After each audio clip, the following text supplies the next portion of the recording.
Hello, YouTube. So, yeah, this episode again, I'm gonna try descending into the so-called Golden Gate, which is this object that you, see at the beginning of the game, and I think it's interesting.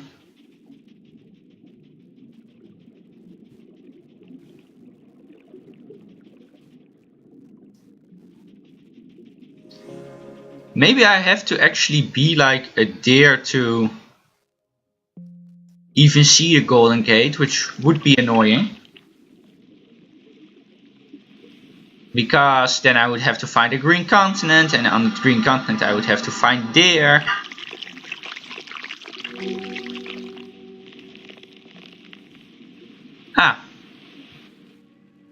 Sea urchins are in the same category of beings as dirt chunks.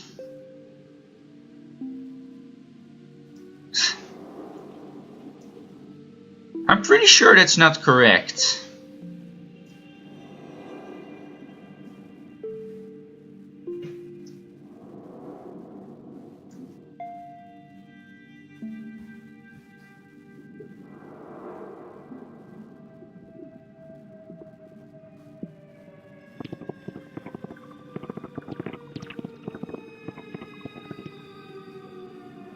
But yeah, so now I'm a bunch of krill.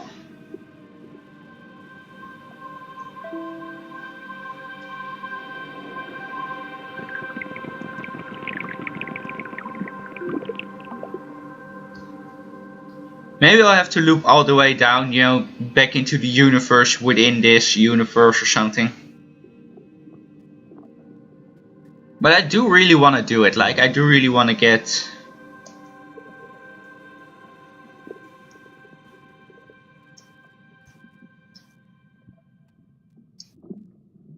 like super tiny back into that Golden Gate, and I want to see whether or not I can be a different thing,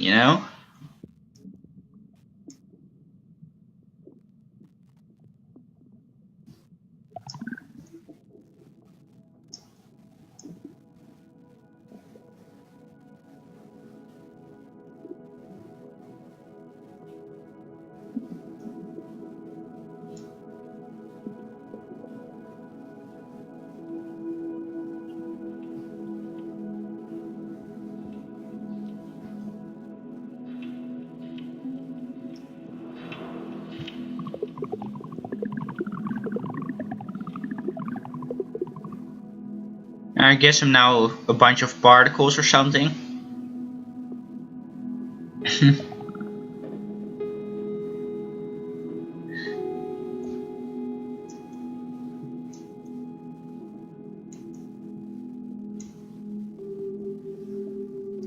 I have to find ever smaller things, I guess.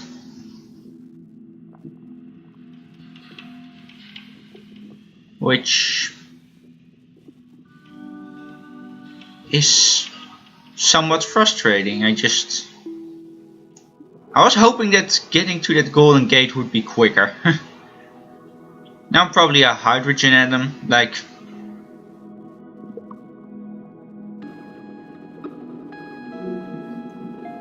Wow, I even had the exact atom correct.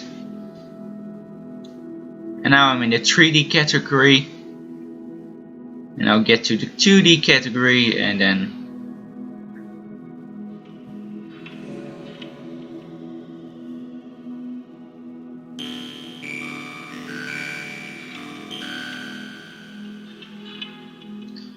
while becoming ever smaller, I am going to listen to that lecture. Because, yeah, it's kind of boring to play this game without any lectures. And you can say, aha, at last I see, I got the point. I've seen how all this makes sense. But what this insight depended upon was your overcoming the illusion that space separates things. That is to say, the space, the interval between your body and mine. The interval created by birth at one end and death at the other. And then after somebody's death, then somebody else's birth. These are events with intervals between them. And normally we regard these intervals in time and these intervals in space as having no importance, no function. We tend to see the universe itself as really consisting in all the stars and galaxies. That's what it is. That's what we notice. But the space in which all this happens is sort of written off as something that isn't really there. But what one has to realize is that the space is an essential function of the things in the space. After all, you can't have separate stars unless there is a space around. Eliminate the space and you will see you couldn't have this phenomenon at all. And vice versa. You couldn't have the space. They wouldn't be there in any sense whatsoever if there weren't the bodies in it. So the bodies in the space and the space are two aspects of a single continuum. They're related together in exactly the same way as a back and a front. And you just don't get one without the other.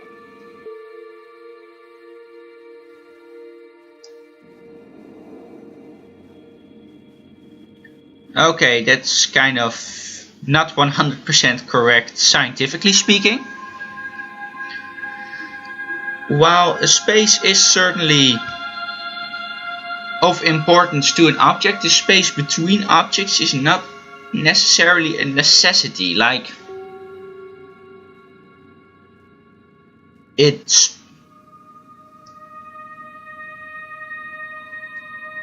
is something you have to take into account when looking at said object or at said objects to see how they interact. But it's not necessarily like you don't necessarily have an object without a space. You can say you have different objects without space in between them, but even then you could still argue differently, because in the earth there's, you know, chunks of granite and chunks of feldspar and chunks of whatever else, you know, weird and types of rock you have in there. And you could say, okay, well, and they don't really have a space in between them. But you would say, okay, well, the granite and the basalt and the feldspar, they're all different things, you know? So, even purely from a logical standpoint, this is not 100% correct. It's an interesting notion, but it's not 100% correct.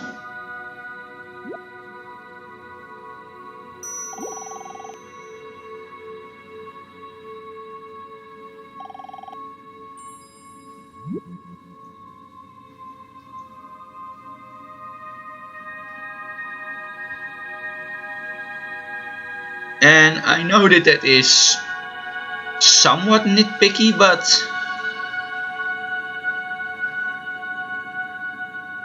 I feel like it's still, you know, it depends on what you consider different objects. And yeah, if you say, well, different objects are only different if they are separated by space, well, yeah, then the space is important.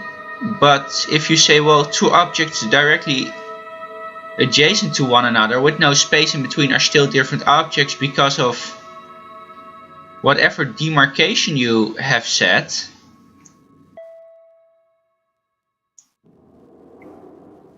well, that's an equally valid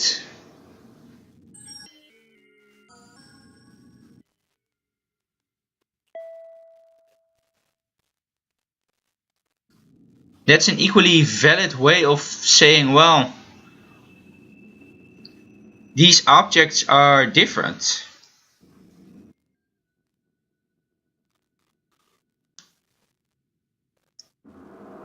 And yeah, in that regard, I would say this game is not, or this lecturer is not entirely right about what space is and about what different objects are, really. That is not to say I do not find his notions uninteresting or stupid. He is a philosopher, and philosophy tends to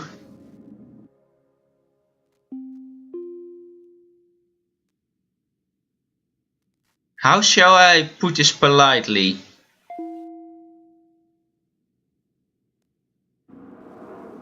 Philosophy does not tend to concern itself with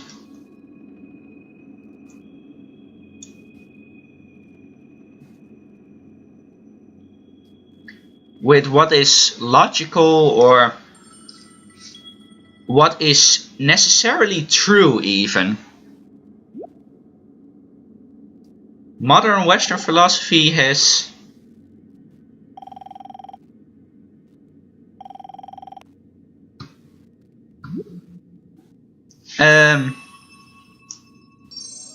philosophy which in a sense started with questioning notions in order to gain a better understanding of what truth is, has kind of disintegrated into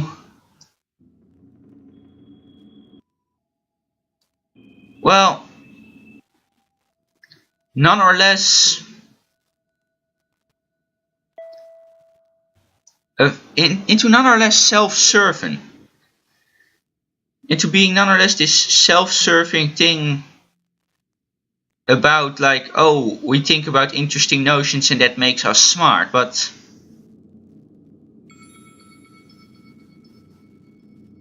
I would say that is one of the biggest frustrations I have with modern philosophy. Like,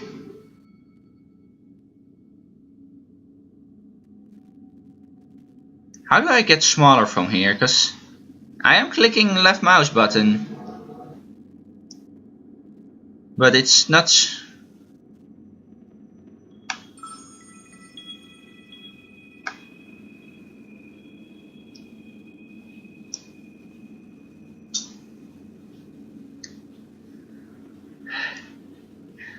I mean, orienting yourself in this.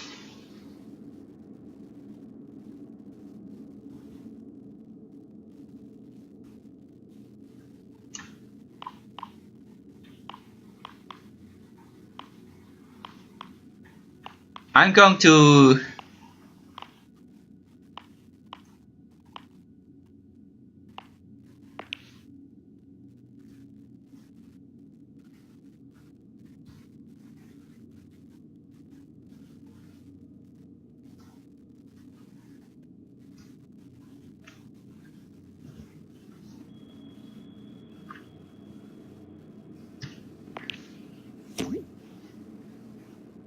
alright. And now I can descend. Yay. Well, as long as I'm like on the level of just a star, it's easy.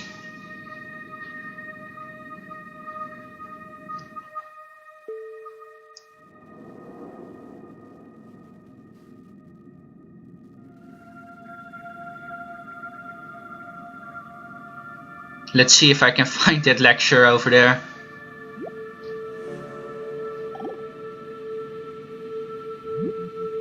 So the moment you see that intervals, that space is connective, you can understand at once how you are not just to be exclusively defined as a flash of consciousness that occurs between two eternal darknesses. That you consider that in the darkness that comes before your birth, there was no you, and in the eternal darkness that follows your death, there is likewise no you. And I'm going to discuss these matters not by appealing to any special spooky knowledge, as if I had been traveling on the higher planes and knew all my previous incarnations and therefore could tell you authoritatively that you are much more than this individuality. I'm going to do it on a basis of complete common sense, that everybody has access to the facts. A roommate woke up, or... I'm now, I guess, a pronghorn antelope?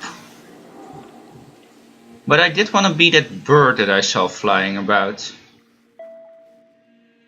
I like flying about as a bird in this game.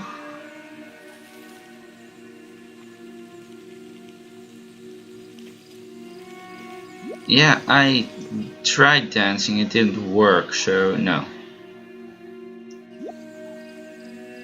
But yeah.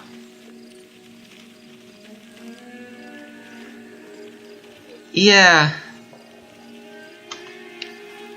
Honestly, I tried understanding with like this. I don't know, this lecture was just one of those lectures where I'm like, yeah, you need to smoke something before you can even understand what he is talking about. And in my opinion, that is kind of an invalidation of what you say, you know? If you are saying something and the only way for it to make sense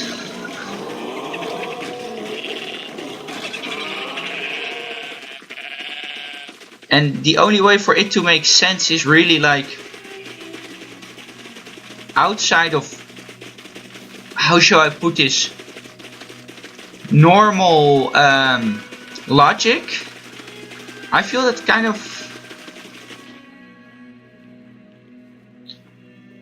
well, if you are looking at something in, you know, on roughly our scale of existence, and you say, well, and you still say something that does not follow basically the everyday logic, you know. And with everyday logic, I mean the everyday logic of like, if I drop something, it will fall down, you know? That form of everyday logic.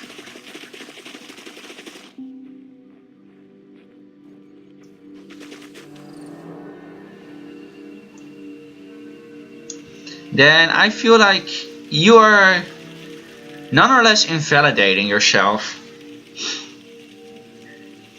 And I know that's a mean thing to say, but honestly I feel like what you say still has to make sense on some level, you know? You cannot just say, oh, this is what I think and now it's true, you know?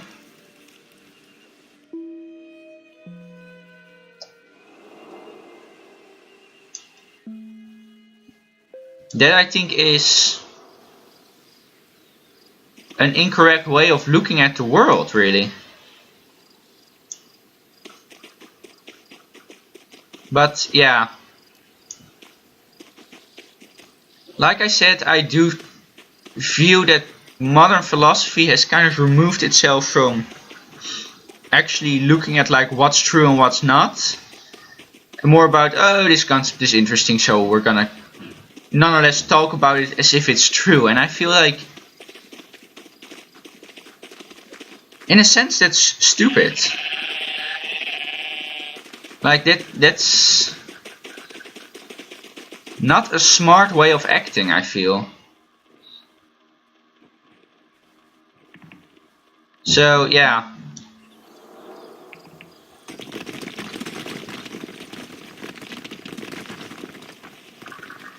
But yeah, that's, again, it's just my opinion on it, but yeah. Yeah, that's basically it. It's just my opinion. So yeah, I guess, yeah, see you later. I'm gonna explore some more philosophy. next time too, if I think it's stupid and not really true, then I'm gonna just outright say it. If I think it's true, then I'm gonna say it. If I think it's partially true, I'm gonna say it. But yeah, that's it basically. So yeah, see you next time.